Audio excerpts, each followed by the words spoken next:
down, I know you got me, baby. Halo semuanya, perkenalkan nama saya Elga Trigebina Beru Surbakti dengan NIM 2503067073 dari PTNA.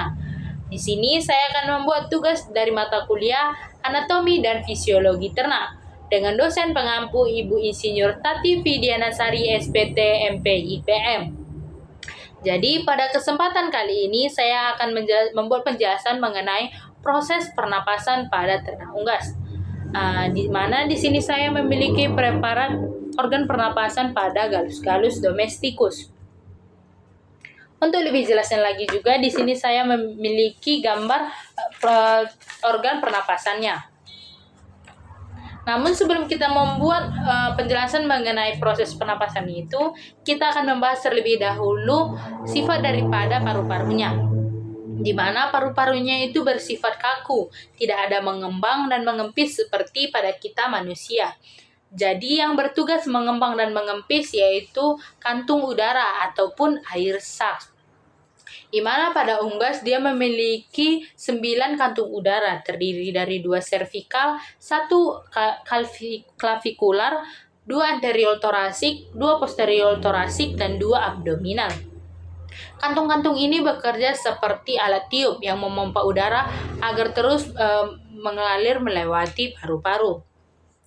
Kantung udara ini akan mengembang saat unggas menarik nafas ataupun menghirup udara, di mana pada saat itu tulang dada akan bergerak ke depan dan ke bawah, sehingga kantung udara ini akan membesar dan menyedot udara. Dan kantung udara ini akan mengempis saat unggas ini membuang nafas. Di saat itu otot perut akan mendorong kantung udara sehingga udara akan terdorong keluar. Unggas ini juga dia tidak bisa berkeringat, sehingga pada saat kantung udara ini mengembang dan mengempis bisa berfungsi untuk mendinginkan suhu tubuhnya dari dalam. Serta unggas ini juga dia tidak memiliki diafragma, sehingga proses pernapasannya itu dibantu oleh tulang dada ataupun sternum dan otot-otot tubuh yang bisa menghasilkan aliran udara satu arah ataupun unidireksional. Nah, sekarang kita akan masuk pembahasan mengenai proses pernapasannya. Di mana proses pernapasannya itu dimulai ketika udara masuk melalui lubang hidung ataupun nares, kemudian melewati rongga hidung, trakea, dan menuju ke sring.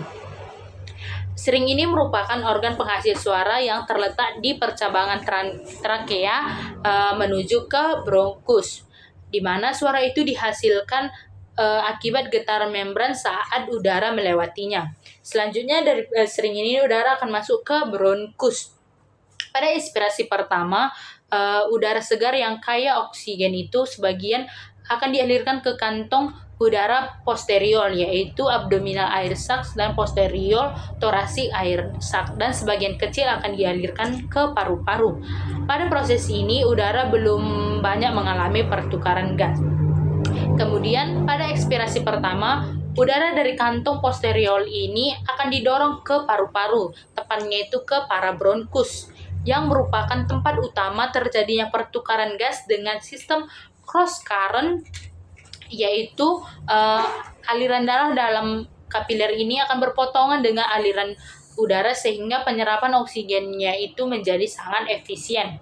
Selanjutnya itu pada inspirasi kedua, udara yang telah mengalami pertukaran gas dan mengandung lebih banyak karbon dioksida berpindah dari paru-paru ke kantong udara anterior, yaitu anterior torasik air sacs, clavikular air sacs, dan cervical air sacs, di mana kantong ini berfungsi untuk tempat penyimpanan sementara udara sebelum akhirnya keluar.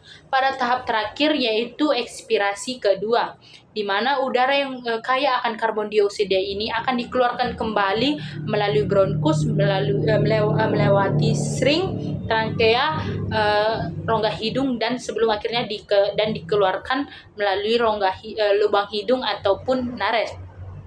Dengan begini kita ketahui bahwa unggas ini dia mengalami 2 kali ekspirasi dan 2 kali inspirasi untuk 1 kali aliran pernapasan.